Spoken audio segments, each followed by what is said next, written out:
नमस्ते मित्रों, भाइयों बहनों।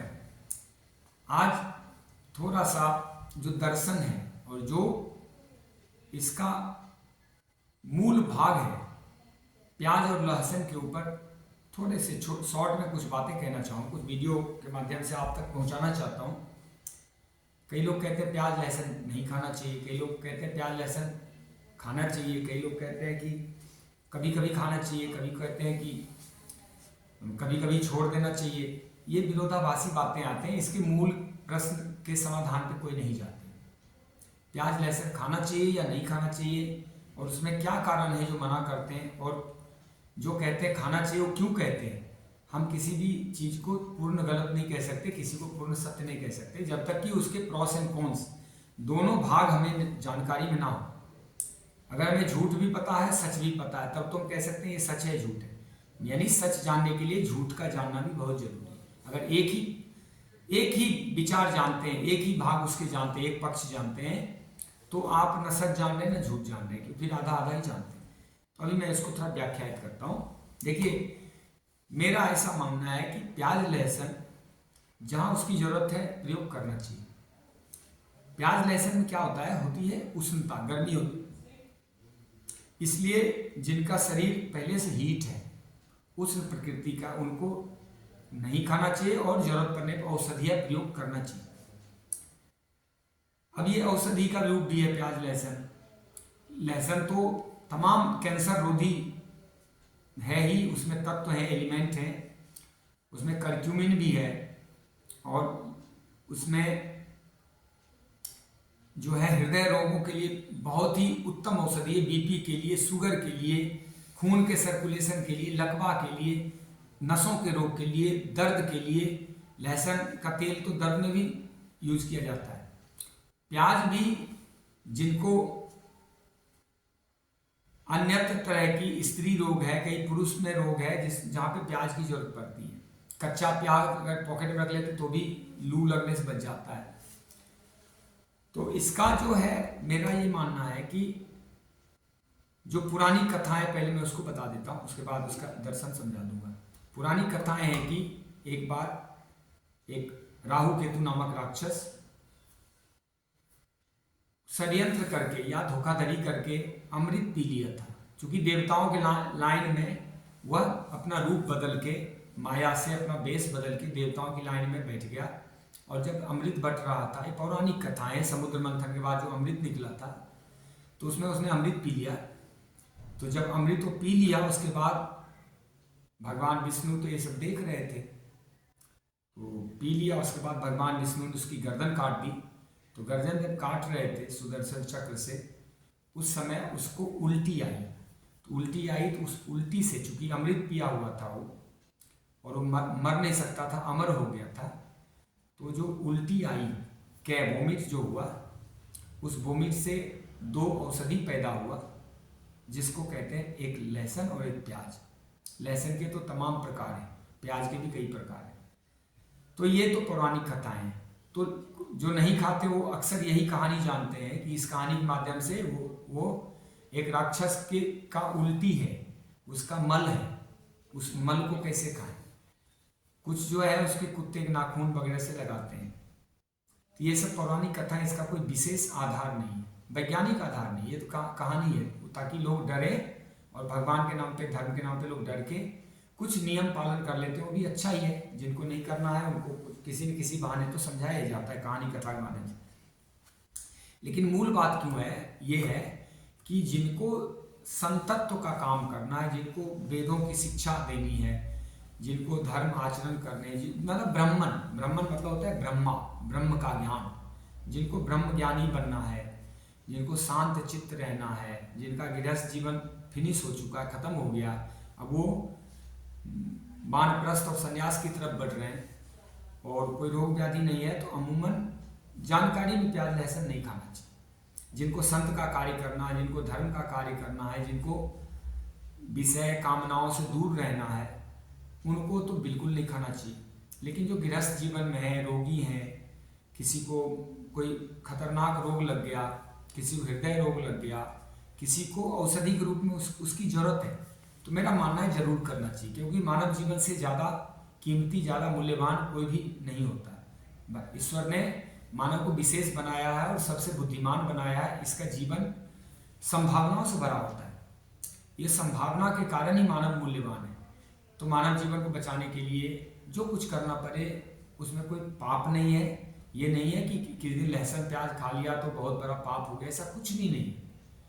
कभी औषधीय रूप में कभी किसी पशु पक्षी का अंडा भी दिया जाता है, लेकिन अगर औषधीय रूप में है, किसी के मांस का सूप, जैसे वो जो कहीं मैं सुना खोरमा कुछ कहते हैं, उसको भी यूज करते हैं, तो वो सब गलत नहीं है। लेकिन अब होता क्या है कि उसकी जगह पे नेचर ने दूसरी चीजें भी बनाई, वो जानकारी नहीं होती। अब लोग अंडा ही खाएंगे, अंडा के समान ही औषधीय तत्व कैरी करता हुआ कई औषधि मौजूद है। आप अंडा ना भी खाएं, मीट ना भी खाएं तो काम चलेगा, प्याज लहसुन भी ना खाएं तो काम चलेगा, उसकी जगह पे दूसरी औषधि है। तमाम तरह के पत्ते हैं, मसाले हैं, जिसमें कि वैसा ही औषधीय गुण विद्यमान है और रोगों का उपचार प्याज लहसुन ना खा के भी दूसरे तरीके से किया जा सकता है। मीट अंडे का सूप या जो खोरमा वगैरह बनाते हैं, अंडा कच्चा अंडा निगलते हैं, वो आप ना लो, किसी प्राणी की हत्या ना करो, तो भी आप दूसरे तरीके से उपचार कर सकते हैं। प्रकृति ने हर क्षेत्र में हर मौसम में अलग अलग प्रकार के शरीर के पालन पोषण हेतु उपचार हेतु तमाम चीजें अब पहले से दे रखी है, बस उस पर रिसर्च नहीं हुआ या उसका ज्ञान नहीं होता। तो मेरा ये मानना है जब जरूरत हो तो प्याज लहसुन खा सकते हैं। मनुष्य को के जीवन को बचाने के लिए कोई भी काम पाप नहीं है। पाप, अब मैं ये तो नहीं कहूँगा कि किसी मनुष्य को भी मार देना पाप नहीं है, एक जीवन बचाने के दूसरा जीवन नष्ट करना नहीं। मैं ये कह रहा हूँ कि अगर किसी व्यक्ति का जीवन बचे और वो व्यक्ति अच्छा हो, इस देश धर्म के लिए उपादेय हो, शुभ हो और कल्याणकारी हो उसका जीवन, तो फिर ये सब किया जा सकता है। या फिर वहाँ उपलब्धि ना हो, सभी को ऐसे देश में रह रहा हो, किसी ऐसे क्षेत्र में रह रहा हो जहाँ पे इसके अलावा कोई चारा ना हो, तो वो यूज कर सके। यद्यपि मैं नहीं करता हूँ, ना मैं सलाह देता हूँ, लेकिन मैं इसके प्रॉस कॉन्स दोनों ले रहा हूँ। वैज्ञानिक बातें इसमें है, इसमें कुछ धर्म की बातें नहीं है। मैं धर्म का आधार पे नहीं कह रहा हूँ, मैं पूरी तरह से एक सत्य की तरफ कोशिश कर रहा हूँ आपको ले चलें। अब जिनको संतत्व का काम करना है, जिनके शरीर में उष्णता नहीं चाहिए, विषय नहीं चाहिए, कामनाएं नहीं चाहिए, वो लोग अगर प्याज लहसुन खाएंगे, और शरीर का तो अपना धर्म होता है, शरीर तो फिर दूसरे ढंग से रिएक्ट करता है। शरीर में जैसा आहार जाएगा वैसा इसका रिएक्शन होगा, तो फिर मन विचलित होता है, वो दूसरे रास्ते, गलत रास्ते पे जा सकते हैं, क्रोध आ सकता है, काम आ सकता है, लोभ मोह ईर्ष्या द्वेष अहंकार। तो ये सतोगुणी भोजन नहीं है। इसलिए संत महात्मा जो हमारे धर्म का कार्य करने वाले हैं, वो सब नहीं खाते पीते हैं, वो मना करते हैं, क्योंकि धर्म कार्य में क्रोध, काम, लोभ, मद, मोह, ईर्ष्या और रजोगुणी प्रवृत्ति मना होती है। ये रजोगुणी आहार है, सतोगुणी नहीं है। और ये तमोगुणी में भी श्रेणी में आ जाता है जब इसका स्वरूप बिगाड़ देते हैं। तो जिनको धर्म का कार्य करना है, सत्य पथ पे चलना है, जिनको उपदेश देना है, जिनको ज्ञान के क्षेत्र में कार्य करने हैं, शिक्षा के क्षेत्र में कार्य करने हैं, उनको प्याज लहसुन नहीं लेना चाहिए। लेकिन अगर वो भी बीमार हो जाए और इसका जरूरत है इसकी, तो लेना चाहिए। वहाँ पे औषधि के रूप में लेना चाहिए। वहाँ पे ऐसा कुछ नहीं है कि आप नहीं ले सकते, और उससे कोई हानि नहीं है, कोई पाप नहीं, इसको पाप नहीं कह सकते। लेकिन अपने स्वार्थ के लिए जीव हिंसा ठीक नहीं है। जीव हिंसा के बदले में दूसरा चीज अगर मौजूद हो तब जीव हिंसा नहीं करना चाहिए। ये इसका वैज्ञानिक आधार है।